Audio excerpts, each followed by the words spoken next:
Welcome to Futureproofing Now, Season 3, Episode 5, Perpetual Refresh, Learning, Relearning, and Unlearning Future Skills.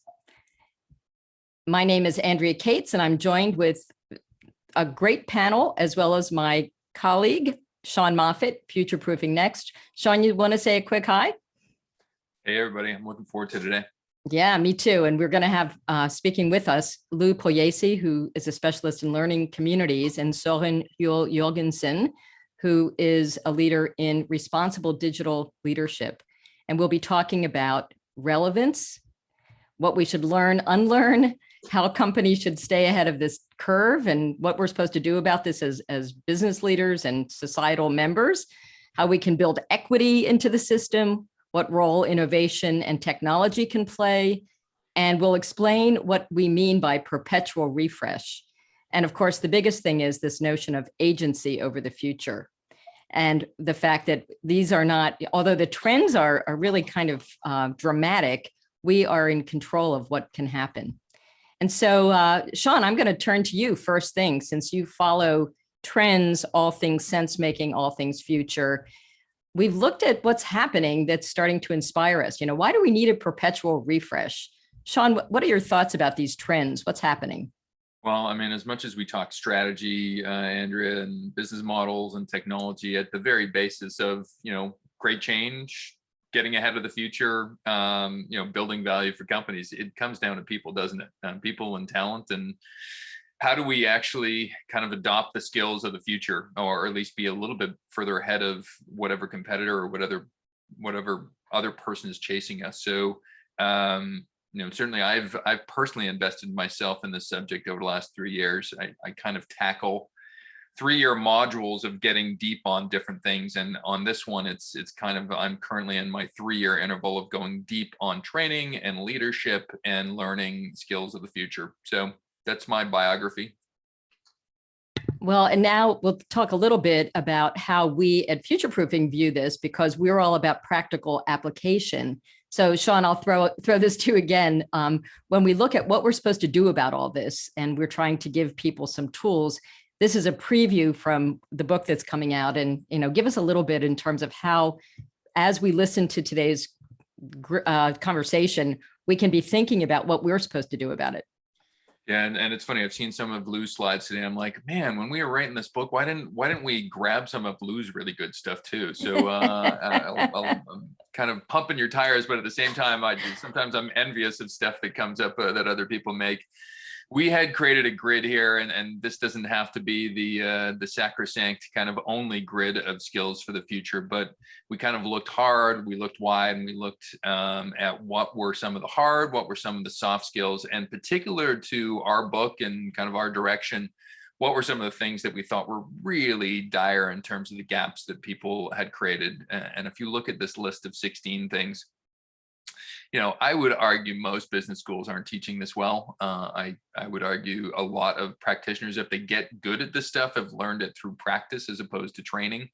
And we thought we should probably get ahead of the curve and actually look at some skills around, getting to next, kind of the top row, some skills around, even though a lot of us in innovation teams may be on an island to ourselves, we realize that innovation always gets stuck when it actually gets embraced by the organization. So how do we overcome that? Some soft skills around, things like storytelling, which you go, is that really an innovation skill? Yeah, it definitely is. And then finally, certainly what we've seen in the pandemic over the last, 15 or 16 months is, having a really good, sharp inclination for what's going on around you and some of those early signals from the future. How do you spot those, even though they're terribly difficult to spot in this volatile world that we're in? Well, I think one of the things you said just now is super interesting, which is we're not, where do we go to learn this? A lot of it is OJT, on the job training. A lot of it is ILT, in life training. A lot of it is just like throw your hands up and try to figure it out. And one of the things we'll be talking about with Søren and Lou is ways that are innovative, technology focused, just ways of looking at institutions really differently, and ways at looking at how we as individuals have to look at this really differently. And the big question is, what does perpetual refresh really mean? I mean, how do we, the minute that we learn something, it's probably irrelevant, right? Or yesterday's news by definition.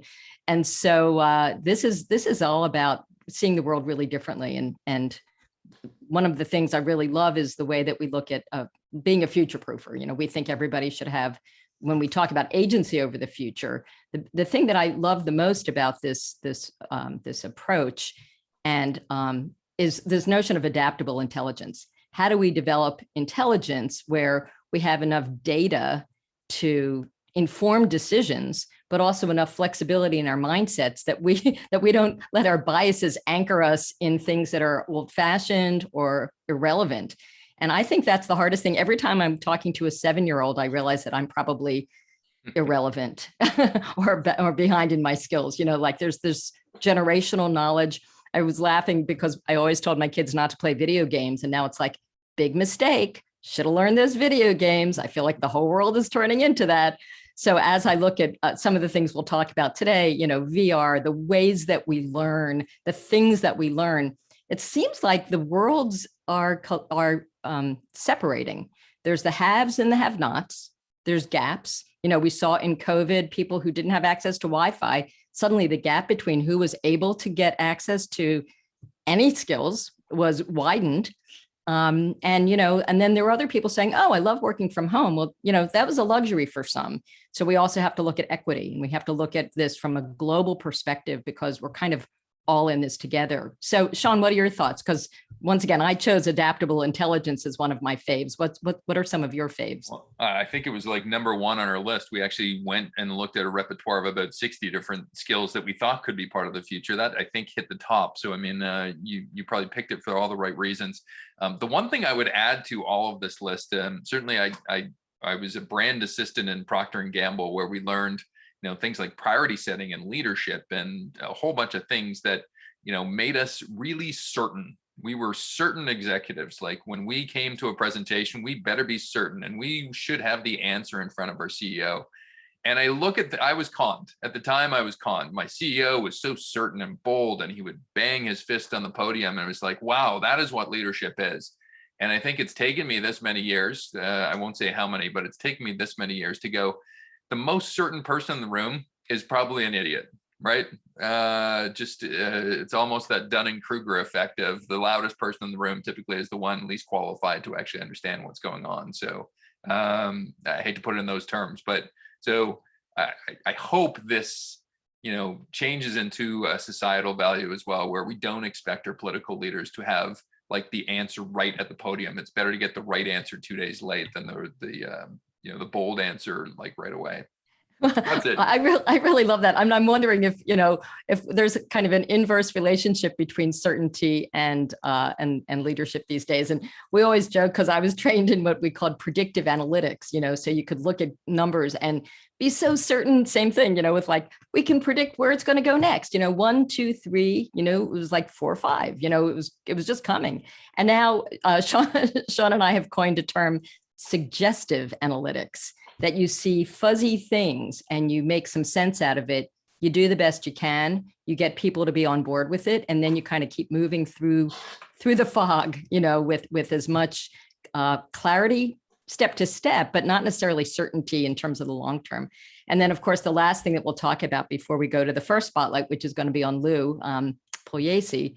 But the next thing that we'll talk about is, you know, what does it mean for us as leaders?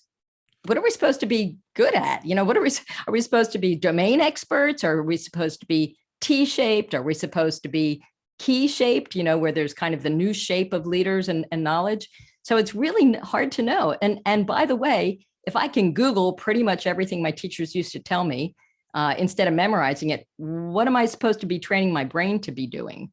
So this whole notion of agility and being able to look at, you know, experiment and understand ambiguity. These are things I was never taught. My MBA program was all about certainty and prediction. It was all about models. And once again, people who know me know I've worked at Enron, and those models didn't turn out too well, you know. So what does it mean to be comfortable with this adaptable intelligence? And so with that, I'd love to spotlight Lou Pugliese. And there's a lot of things to say about Lou. One is that he's an entrepreneur in the learning innovation space. whose career spans education, entrepreneurship, venture and private equity, and education, research, and innovation.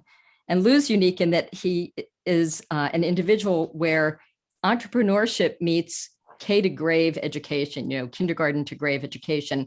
And in his terms, it's like, which sometimes collides. And Lou says, and we need collisions.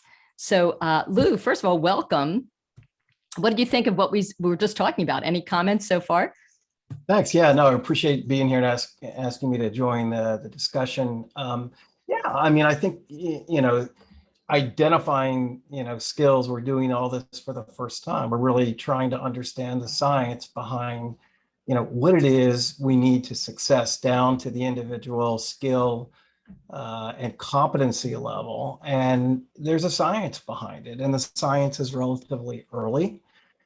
We've never had the accountability systems in higher education and post-secondary education toward a workforce competency and proficiency. And, we're in the early days of this. And the good news is, we're moving in the right direction. We're being forced to move in the right direction for various reasons, not the least of which is not even necessarily pandemic driven, but also where we stand in the world economy and how we stand up against other countries and US GDP against other countries and how those developing nations will dominate. So. Well, and to that, what I'd love for you to do is give us some grounding. And so I would love for you to talk, first of all, about this notion of the world's 10 top economies. Yeah, so I think that, we have some real significant challenges when it comes to how we're evolving as a nation, how we're evolving as a world. These are a couple of slides. I sent Andrea a couple of slides that we'll discuss that are meant to be sort of post-it notes, and you can take them down and put them back up, as we go through this conversation. But, the world's top 10 economies have evolved over time. You can see, from 1820 to today, how the world populations and the associated GDP environments have changed radically and what the prediction will be. This is actually a couple of slides by Michael Milken that he did in a presentation in 2012, and it's spot on. It's still spot on. That the difference is that what drove GDP in the past in terms of world economies, currency, stock market, public-private markets, has changed. It's radically now driven by talent markets, talent management, how companies are going to propel themselves as Fortune 500 businesses that contribute to the economy in ways that are really relying heavily on their own performance relative to the employees that they have. And so the shift has occurred not just beyond the financial markets, but also how we're supporting and constructing organizations and growing organizations by the very nature of their talent. So, so the next, the problem that has occurred for many years are, these general issues, obviously education being among of them, but intertwined within lots of other world issues and world economies. And this is not a surprising list if any of you would look at this. But if you look at the next sort of remedy to this, the solutions associated with this, would have been very different 10 years ago or even 20 years ago, especially. And now you can see, the top 10 solutions that are going to drive economy is a knowledge economy. We've entered into this knowledge economy environment where what's going to drive us forward is seeding the investments worldwide to be able to boost the knowledge economy that drives our economic condition country to country. And, in the past, it was a lot about what the infrastructure was, world banks and lots of multinational banks supporting infrastructure. Now we have to drive towards a knowledge economy. And so this is just a formula that Michael put together, and, human capital being part of the major equation has now risen to the top. And not only has it risen to the top in terms of a foundational element of how, we run our national and international economies, but also how, they interrelate to the world progression. I mean, 100 people, unfortunately now 100 million people worldwide will drop back into extreme poverty, just as a consequence of the pandemic. And by 2021, the numbers will probably be well over 150 million. And, the interesting thing there is that we were just getting out of a scenario where abject poverty was moving into, greater prosperity. And now we've driven ourselves back. So we have a reset, ahead of us. So one of the things I'd love to hear, and by the way, Sean, I can't see the chat, so if there are any questions, feel free to grab them and let me see. So I'd like to have Søren weigh in, although your spotlight's coming up in a little bit, and we'll get to some of these, quote, post-it note, thought-provoking slides. But it used to be, at least, and 100 years ago, I actually was in education, but it was one of those things where it was a field that was changing so much that it struck me that business was a place to have greater impact. And so took that pivot. But that was also partly because education wasn't getting much love in those days. It was kind of a second step cousin to other issues that were important in the world. And the voices of educators were not necessarily the dominant ones. You're involved in so much. I'll give a brief introduction to you in that you were a former Danish diplomat and lawyer. You do significant strategy consulting. And right now you're leading what I think is one of the most exciting research projects in the world on responsible digital leadership. I was really also excited to meet you through the Copenhagen FinTech Board of Directors, and was very, very compelled by your vision for integrating a different structure for global collaboration to address the world's biggest challenges. So tell us a little bit about your project and respond a little bit to what Lou was just saying. Thank you, and thank you very much for that introduction. I'll see if I can live up to that. Thanks for inviting me, and Lou, thanks for those really important remarks that you just made. And yes, it's all about education. It's all about learning, and it's really all about sort of new ways of learning and new ways of adapting to that situation, and understanding that it's even not just new ways of learning. It's also so super dynamic. So it's new things we have to learn all the time. I mean, exactly as you also said in your introduction, Andrea, it's new skills, it's new ways of understanding what's happening around us, and it's also new ways of understanding even the risks of the operations we do, because they're becoming ever more complicated with the advent of artificial intelligence and new algorithmic tools that gives us endless opportunities, but also poses risks and challenges that we have to relate to, and we need to understand that, and we need to understand all the changes that this development poses on us. So the changes to our workforce, the changes to our life, the changes, as you also mentioned, Lou, the changes and impact on our democracies and the way we live. So there's really a lot to learn. So really an important basis for understanding new ways of learning. Understanding sort of ecosystem relations and understanding how industry and learning institutions and organizations can support that way of learning, both sort of developing learning tools and new platforms for learning, but of course also developing and distributing that kind of content.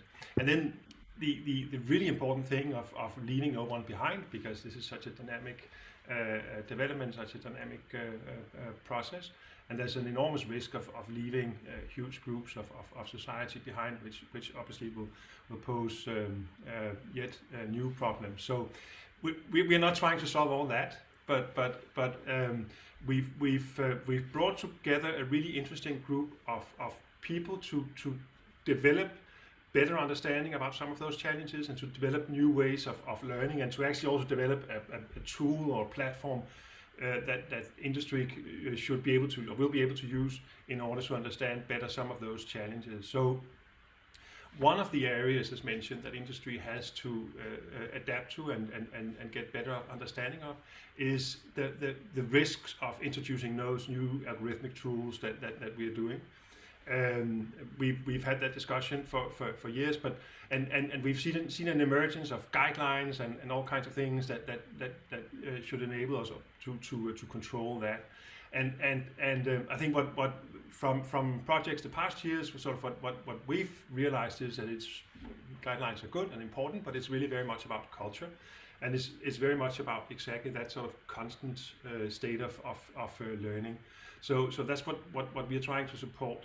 We've brought together a group of just about 65, mostly PhD students from 27 countries. So the nightmare of our meetings is and our sessions is time zones from San Francisco to Hong Kong.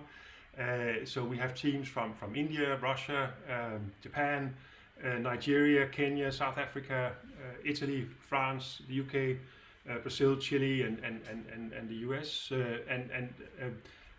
So this group of PhD students are from a number of universities around the world, and we are supported by industry banks such as HSBC, Visa, DBS in Singapore, and more are supporting us. And what we're doing is that through this networked collaborative approach, we are analyzing the risks related to the use of technology in the financial sector. Great. So I'm gonna jump in and just come back to a little. I'm gonna put a pin in it because I want to do a couple of things. One is we have the intro from Lou. We have a bit of an intro from you, so and we're intrigued by both because we want to get really specific about the programs. But I also wanted, Sean, I know that there's been some questions in the chat and some observations from you before we launch into some of the other Post-it notes about where this is all heading and hear more about the programs. Sean, what have some thoughts been from the community? Yeah, and I'm certainly intrigued on Soren's kind of PhD program. I empathize with his global time zone issues. We have our own issues in our Futureproofing Next Worlds. But Paul, friend to the Guild, and I think Lou has mentioned, we'll probably talk about this, but it's important that we probably have it on our radar screen, the distinction on education and perpetual refresh in terms of just formal and informal modes of learning. I think that's a key distinction. I think sometimes we put too many different types of silos around those things, and I think there's probably a blend. And Nita has a really interesting question. Sometimes it's not the answer, but it's the great question. She's like, could you please compare the similarities between the Industrial Revolution and the present digital revolution in regards to impact on working industry, socioeconomics, industry in general? And I think that's, if we don't hit it now, let's certainly hit it, because I think there's a contextual kind of what are we going through right now that is intriguing based on Nita's question there. So what I'll do is, with permission, we'd love to get through a little bit of the background. So let's hear a little bit of the thoughts on that. But I'd also love to continue to tell the story, because I think that with people's permission, we'll put a, once again, pin in that as well, and just talk a little bit more, Lou, if you don't mind, about really what's going on in terms of, like, this is US based, but give us some more background in terms of what's happening and whether this is going to be formal, informal, what the institutions are going to look like.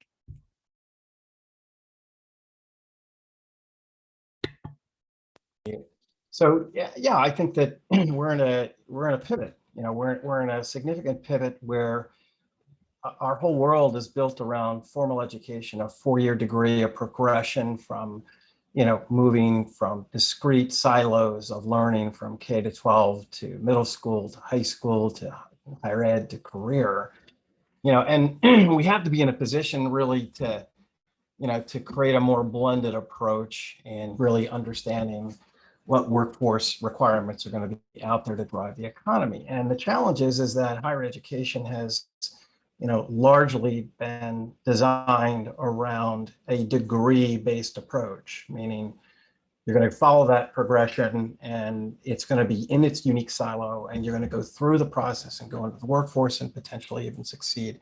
And we know that that's not the case. When I started building software around learning technologies that enable learning technologies in the 2000s, we designed it around the typical student. A typical student that would come in, 17 to 26-year-old, and designed it around that college experience. And it's just the opposite now. It's a large majority of learners are what we call the new majority learner, which is not that type of learner, which is a perpetual, upskilling, degree to upskilling, kind of environment. And our institutions today are not really well positioned to be able to solve the needs. And so you've got, a scenario where you've got this clash between formal, and informal learning, where have different types of gig economy workers that are looking specifically for different types of experiences. And so an Amazon worker at a distribution center who really does need to get a degree, is looking to get a degree, but also has a family, a job, and is working 10 plus hours, time and a half, because they've got to pay the bills. You've got another situation where you've got a Starbucks worker who is, looking just to complete the degree, because we know that institutions on average churn out 65% of their students in the first year. And so that person's got two jobs, a wife, and they're trying to adapt to the education system when the education system should adapt to them. And then you've got environments where you're an employee at a work environment, and the employer needs you to move from a network administrator, for instance, to somebody who's in business intelligence or looking for machine learning capabilities. Those are all three different scenarios that our education system isn't designed around. And so you see two things happening. One, the higher education system rapidly trying to adapt to this environment to fill this gap between workforce needs and what education systems are producing. And then you have the opposite side of the equation, where corporate workforce is trying to get very smart very quickly, on how do we solve this problem.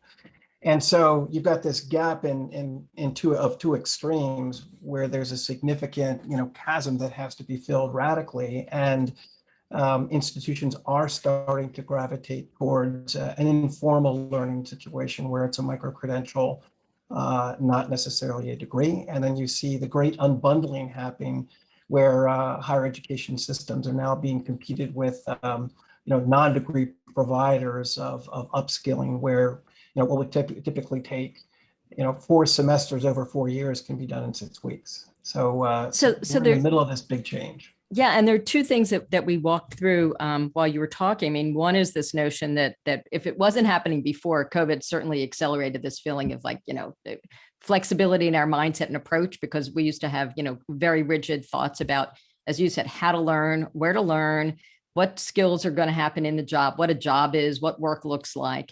And now we've got this thought where I wonder if you would address, because it's also relevant to one of the questions, the industrial economy, the knowledge economy, and, talk us through the story from what it means in terms of how we're supposed to be doing this perpetual refresh.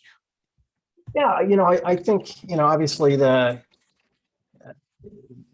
textbook approach or answer to that would be we're moving into the fourth industrial revolution, and that's very much less about developing physical capacity and moving on to developing knowledge capacity. And a lot of that has to do with technology innovation around automation, supporting new economies like the gig economy, advancing, our intellectual property and data capacity, machine learning, artificial intelligence. All of those things are going to drive, the fourth industrial revolution that's happening now between the two. And you may have some other opinions or attitudes on that, or Soren might as well, but that's in a very quick snippet how I would respond to that.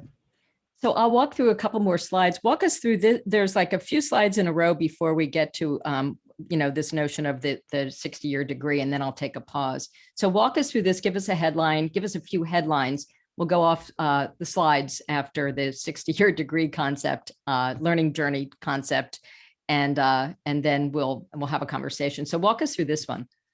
Yeah, so I think this represents what it's trying to represent here is the complexity of what corporations have to do now to look at how they upskill and design their labor and workforce to be able to meet the needs and strategic goals of the productivity of those organizations. And it's gotten down to such high degree of granularity of taking an employee and trying to move them, or even in a hiring situation, filling a specific competency and a sub-competence to a job role, where we know that if they master these individual sub-skills, then there's a high degree of probability that they're going to succeed in the job and obviously be accreted to a strategic plan and the overall welfare of the business. I mean, the current count I read somewhere, I think it's an organization called Credential Engine, that there are 738,428 unique credentials that fill Well, that and fill a need for a corporation.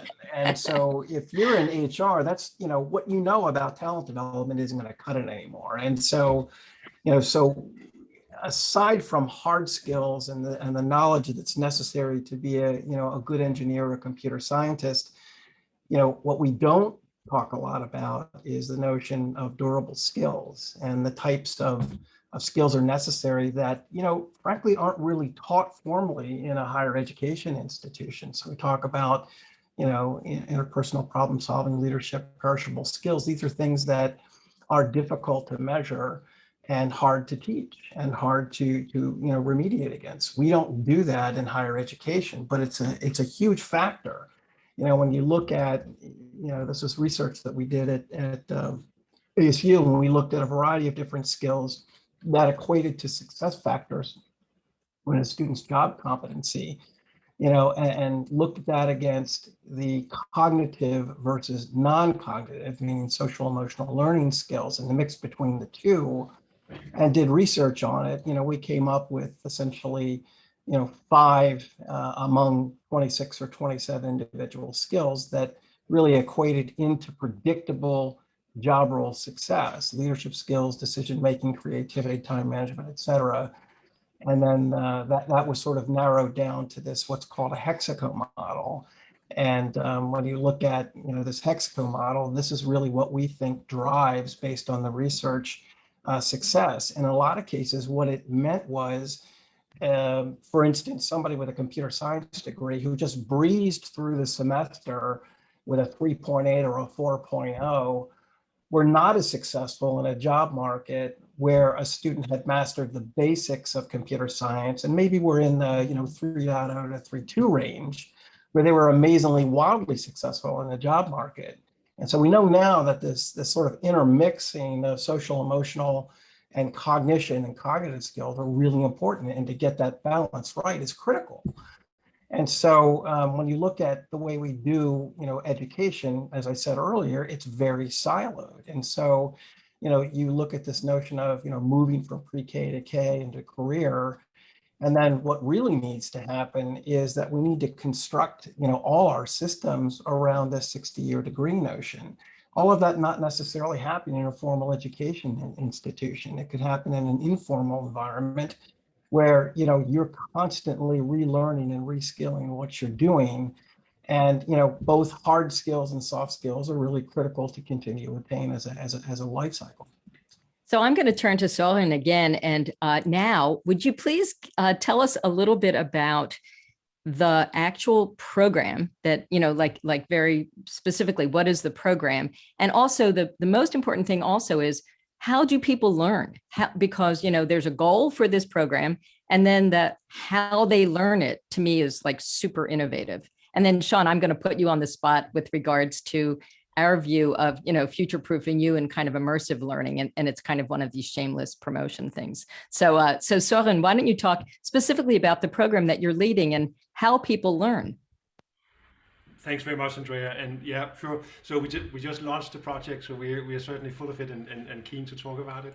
And I think my key from you, Lou, would be exactly the notion of the relation to silos, and the fact that we need to get out of our silos in learning, and we need to remain out of those silos. And it's silos in many areas. It's engineers that need to learn about philosophy also, or impacts and other areas that need to cross that, and also that we need to get out of our cultural silos and understand sort of the interrelation of many of those issues also across borders. And that's perhaps also what that is actually also what we are working on here. So the 65 PhD students from all those many countries are exactly working in a process that is in itself a new way of learning, because it's out of silos.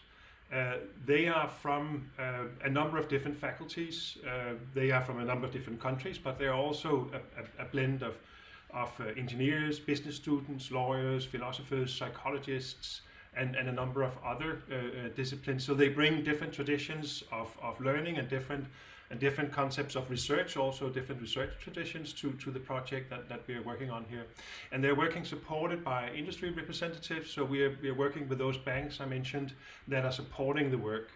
And so the way we work and both learn and do our research, which is the project, is through a number of tracks. So the students are organized in 5 main tracks. We are looking at how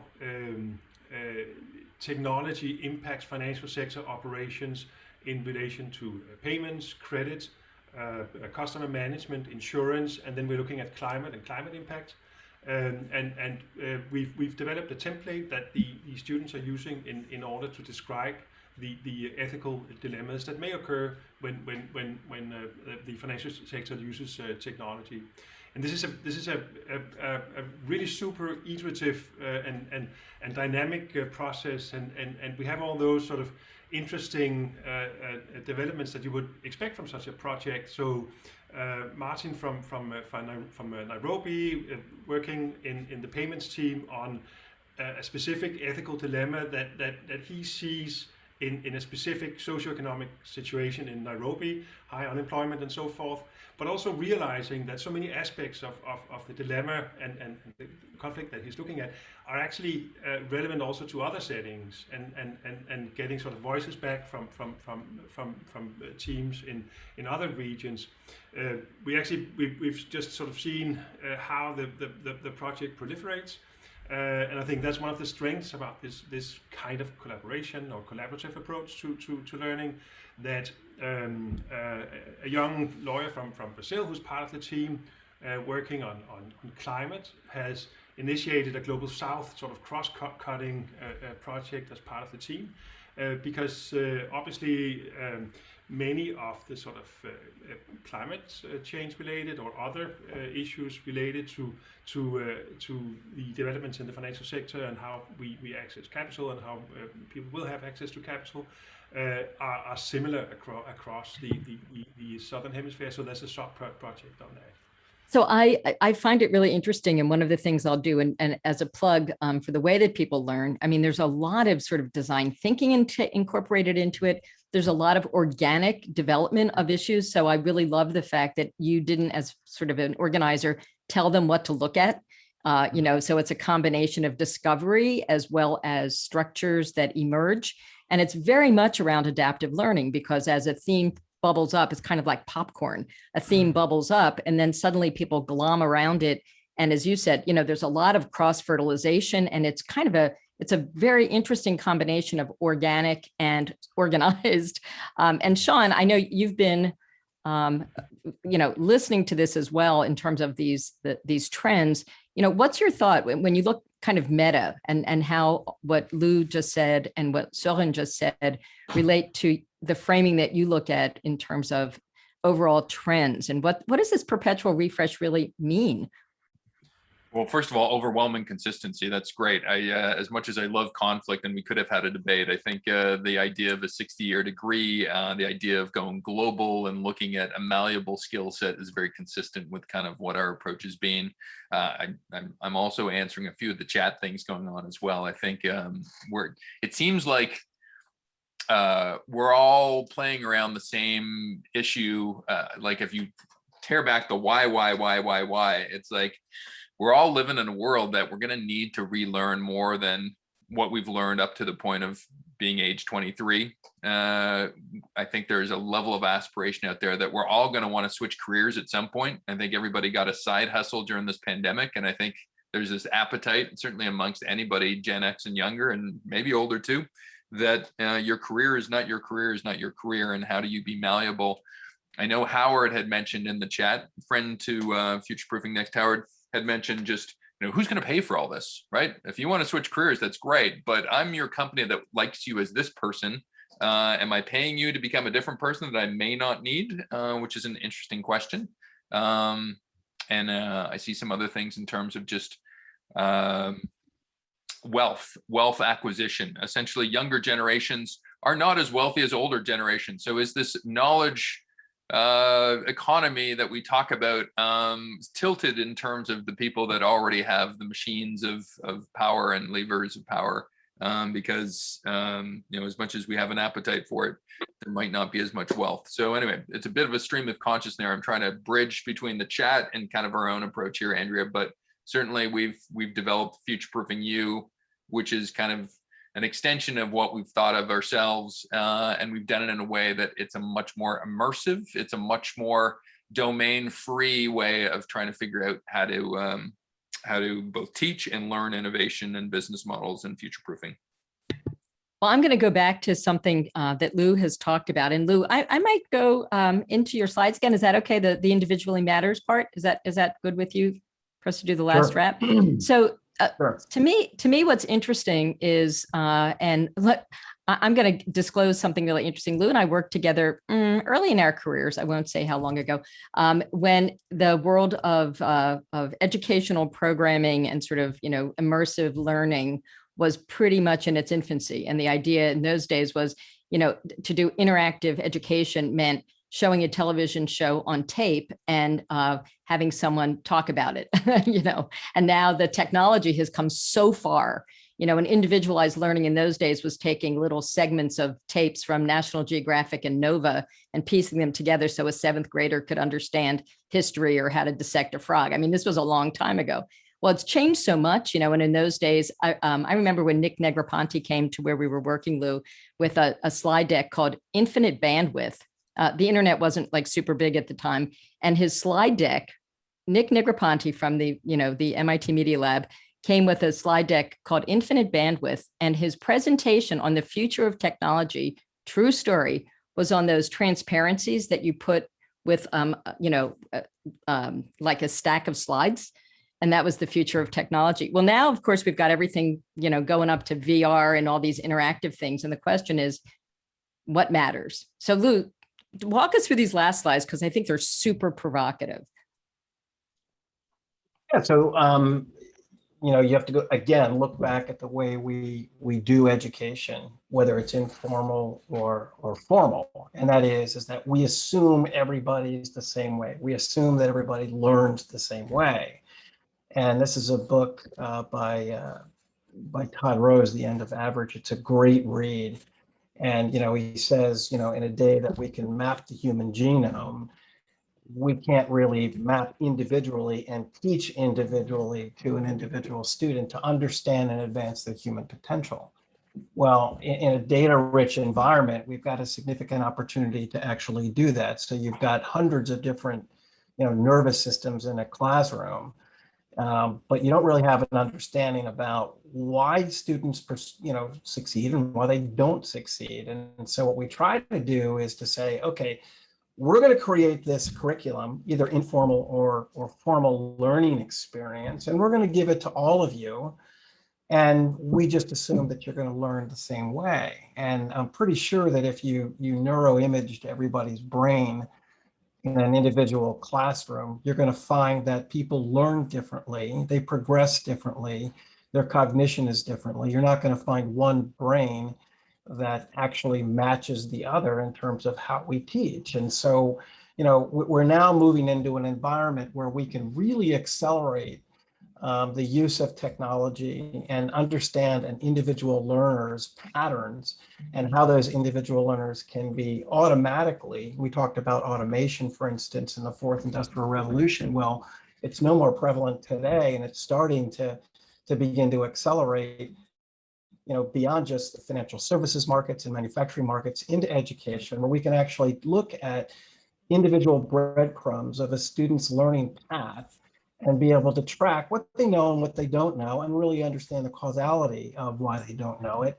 And in a very quick turnaround, and from an automation perspective, put them in front of material on an individual to individual basis to be able to move forward. And so adaptive learning and a variety of different other technologies are out there. The other thing that's starting to happen too is that you're starting to see less about, and we need more of this, obviously, less about, a linear experience moving from one skill to another, one semester to another, to an unbundling environment. And you're starting to see organizations, in this case, an organization, if you haven't seen it, look at outlier.org. And basically, we're trying to move around the institutional system and give these beautiful experiences and individualized experiences for a fraction of the cost of what it would take to go to college to be able to attain a skill that's really important for your job or perennial difficult to learn in a classroom setting. And so the world is changing around these technologies that allow us to sort of, individually map a student's potential or a learner's potential, no matter where you are, and then automatically feed back information that you need to be successful in learning a particular skill that applies to a job role. So I find this to be the most provocative, and thanks for that really great kind of primer in what's going on now, because once again, when you and I first met, the idea was in our minds, infinite bandwidth, you're thinking of infinite bandwidth. You don't even know what you're going to do with the bandwidth you have, right? And I think there was like Lotus 1, 2, 3 in those days. It was a while back. And now infinite bandwidth is a mindset where, it has to do once again with equity. I can't even imagine, Søren, that your program could exist without bandwidth, because you have people in Nairobi and people in Paris and people in Silicon Valley, all kind of in real time, even though some are half asleep at the moment, that you're doing it, engaging and interacting and collaborating. All of the software, whether it's Miro or Verbally or whatever kinds of immersive softwares, have come sort of to full fruition, not quite. They're probably, as Lou said, in an in-between state. So yeah, to me, the idea, I was listening to something yesterday about the biggest university, the biggest U. We think it should be future-proofing you, but university of whatever. It's actually YouTube. That more people learn things like calculus on Khan Academy or YouTube than learn it in a classroom. And thank God, because I didn't really like it. I went to a huge university, and 500 people sitting in a room with someone had their back to us writing on a whiteboard for an hour. And that was how we learned calculus. Good luck with that. As Lou said, that's not the way most people will learn it. So let's go to you, Søren, to kind of wrap up your thoughts on all this and tell us about two things. One is the idea for me that you bring to the table so uniquely is, solving the world's biggest challenges. Are we just going to use technology to do yesterday's approaches and solve yesterday's problems? Or to me, what you're doing is you're trying to find new ways to really have leaders emerge to address what we need to address from a societal impact.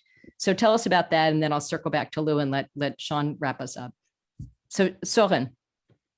Thank you very much. Yeah, exactly. I mean, again, we need to develop the way we learn, and yeah, YouTube is a source of learning, and the MOOCs are. We also need to make sure that people actually graduate and they actually sort of get those things out of those educations that they expect to, and they actually finalize those educations and do them. So we are looking exactly at how to bring people in the loop and manage some of the great challenges. So our idea or our vision is that we, through such a collaborative approach of people from various countries, people who are used to do research and learning, and from different faculties, from different areas of research and learning and education, bringing them together. And yes, we can only do that on Zoom and on these digital platforms, and that of course gives us an enormous opportunity. But bringing people together and having them work with industry on trying to solve some of the great challenges, or try to relate to some of the great challenges that we are facing. So right now we're looking at the impact of tech in the financial sector, and we're looking at the adverse effects of that. The intention is that we are sort of developing a platform and a way of working that will enable us to look at other grand challenges. There are quite a few of those ahead of us, and this way of working will give us impetus or input from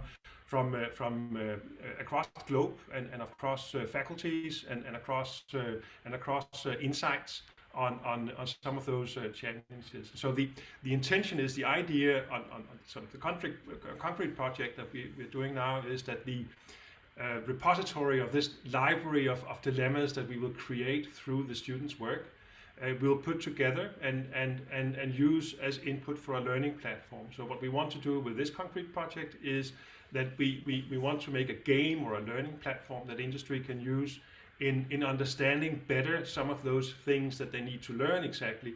That is the sort of the challenging questions of ethics or impact and responsibility in relation to using technology, which is difficult to grasp. So by making a number of concrete narratives or images that we bring together in a virtual reality setting or even an analog game, to be old school, we will create a platform that industry can use to promote that kind of understanding throughout their organizations, or even in the board or in teams and so forth, by gaming or by being confronted with ethical dilemmas that are real, because we have sort of developed them in that process. So I'm going to jump in and make you do one quick thing, which is the commercial. Like tell us the name of the project so people can look on the internet and learn about this new project that you're doing, and then I'll go to Lou. We call it Responsible Digital Leadership. So responsible digital leadership and dot something, or what's the responsibletech.io. Say it again. Responsibletech.io. Responsibletech.io, and we're exposed to it through Stanford University. Is that your main sponsor? Super impressive program, and ideally all of us will get this together, that plus future-proofing you, plus what Lou's up to, and we'll sort of take over the world with societal challenges that are well documented and participated in by students and industry alike.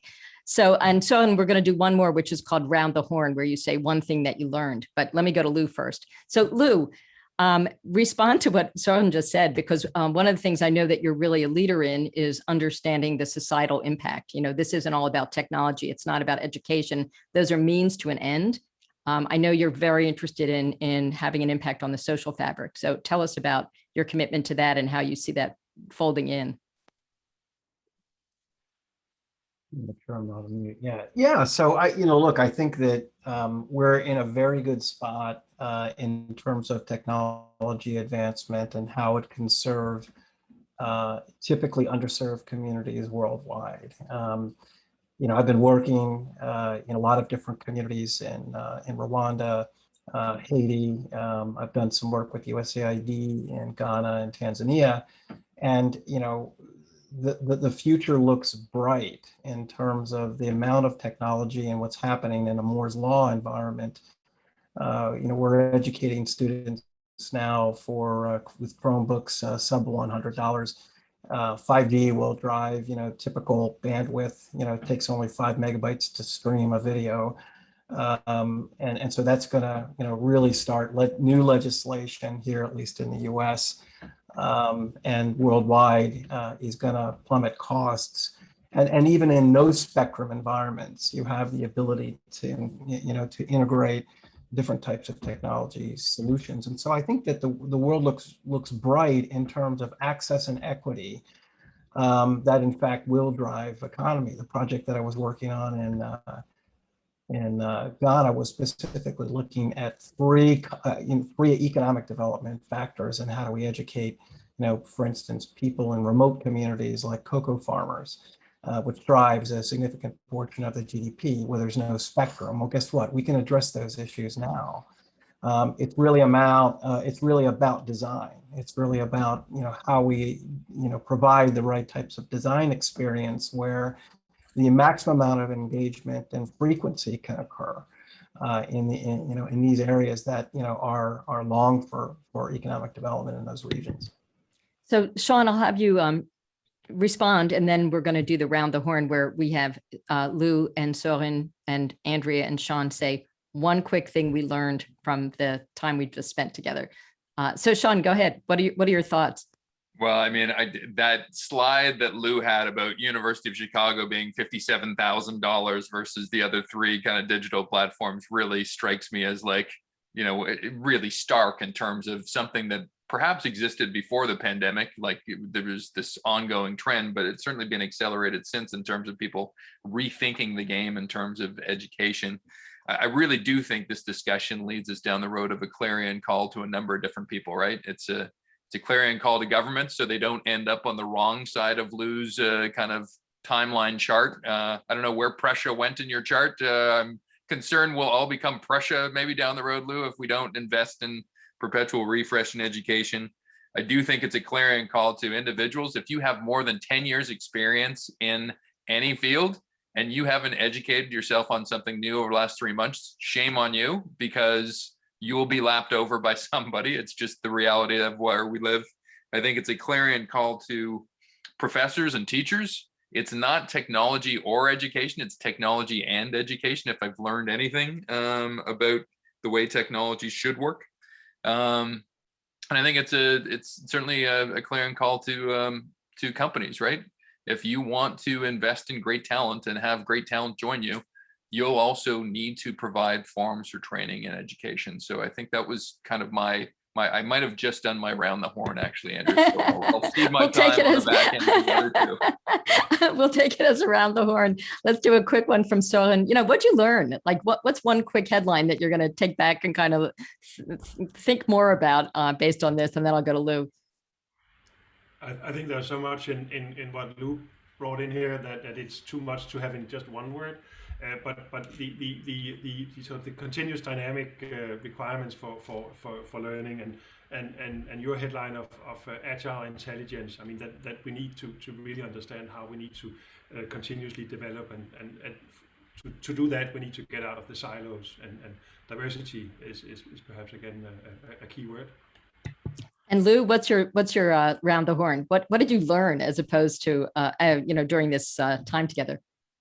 Well, I think we're now, and this is not just pandemic related, but certainly we're related or accelerated by the pandemic. We're at another magnitude of increase at the level of learning that people need, and we need to think radically different about it. And it's not just necessarily expanding the education system; it's about how we change the way we think about employment and how we recruit and develop talent. And these are the things that we really need to focus on and invest in.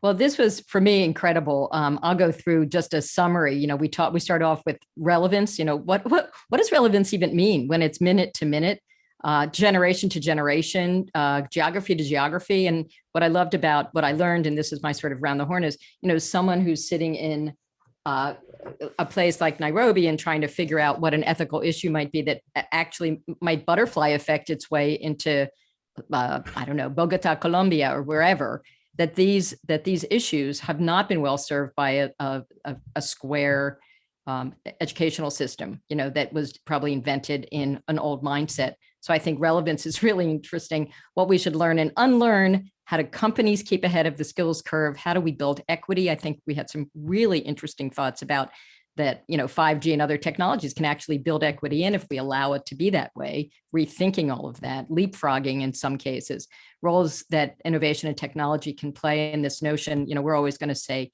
agency over the future because we really want to feel like we have power over that.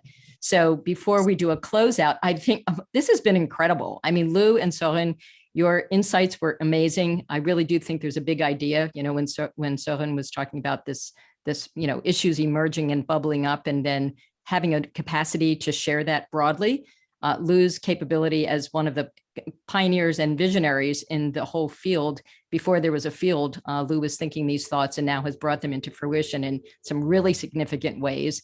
And then Sean and I are trying modestly to do this with Futureproofing You, the approach to corporate learning and how you do it by learning in new ways, because certainly, lecture halls is not the way to do it.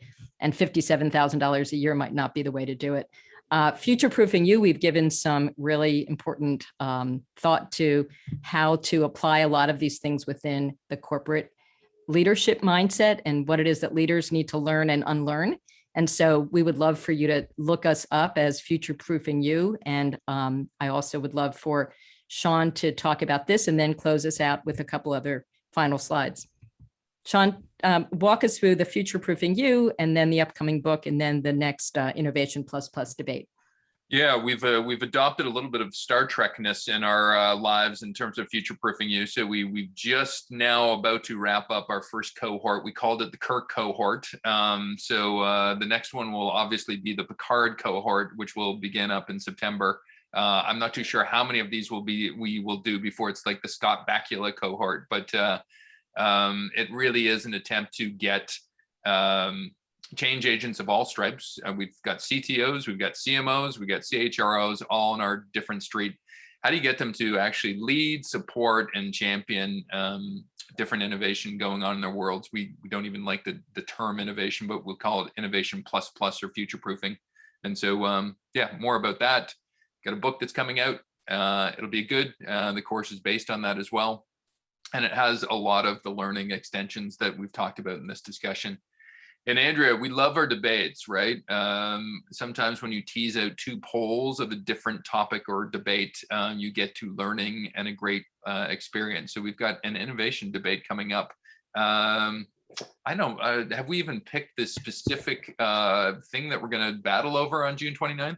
We're still debating about the debate. I mean, this is one of the things that Sean and I always have to deal with is, can we agree on what to disagree about? So I believe that I have my opinions about what we're going to debate about, but to us, it's always data informed. So, and I'm going to stop sharing for 1 second. It's always data informed. So there's a sense that whatever the trends are that we are reading, we read the tea leaves to see what people want to hear about. We try to make things clearer. So we don't necessarily have definitive answers. That's why we have a couple of sides of an issue. And the most important thing, I think, is that it's always around, for us, it's around getting people to think in an open way about something really critically important. And to us, what Lou and Soren talked about today, the societal impact of so many of our business decisions is on the front burner of every single place we go. Sean and I do some Clubhouse stuff. Every single time there's discussion about this. When we teach Futureproofing You, we have large company with 300,000 employees from Germany and a large automotive company from North America and in China, and a venture specialist from France. And I mean, people who have these cross conversations. And so we definitely want something that's going to provoke everybody. And so with that, we'd love to say thanks to everybody. Soren, your program is amazing. We love it. We're glad that we're symbolically a bit of a part of it. Thank you so much for that. Lou, we are so grateful and appreciative of the way that you have framed the issues. I mean, these issues were not even articulated 5 years ago. And now I think post-COVID, we know all the questions and we don't have the answers. So I think it was just brilliant to have that framed so well. And thank you for that. And Sean, as always, we always know that something provocative will happen. And so we always say at the end, we've learned a lot and we'll see everyone in the future.